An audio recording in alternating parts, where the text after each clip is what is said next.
Here's how to increase your strumming and picking speed with a pencil. There's a big trend in guitar right now that's full of these really fast rhythmic strums.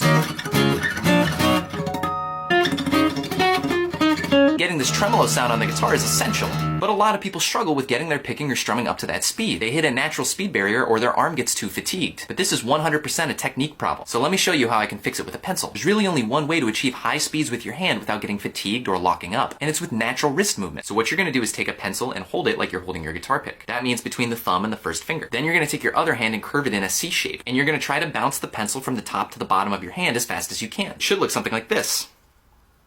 This motion is exactly what happens on the guitar with your picking hand. If you try to do it any other way, you're going to hit that natural speed limit and you're going to feel all your muscles tensing up. But for some reason, while it's natural here, a lot of people don't think about this when you go to the guitar. Notice the rotational forearm and wrist movement as I move the pencil up and down. I'm not moving it from my elbow like I'm shaking a hand. I'm moving it from my wrist like I'm turning a doorknob. And notice the bent position of my wrist, which allows me to make that motion as fluid as possible. Once you're able to do this, you're immediately going to pick up your guitar pick and do the same thing, but isolated on one string.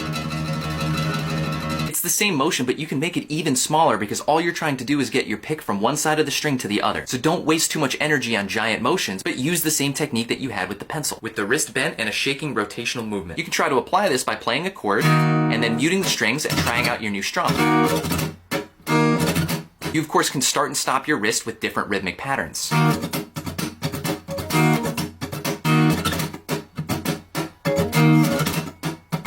Or just keep it going if you're going crazy. When you're making these muted strums and you're trying to go really fast, the pick does not need to cover all of the strings of the chord. To save yourself energy, you can limit the range of your wrist and just strum a few of the strings in the middle of the chord. And of course, this entire technique can be made to work with individual notes. Take a guitar scale and then try to alternate the notes of the scale with a muted pattern. So with a pentatonic scale, it might look something like this. Or you could try a slower version like this. Keep in mind that this muted sound requires a lot of control from your left hand, but of course you don't even need to mute if you don't want to.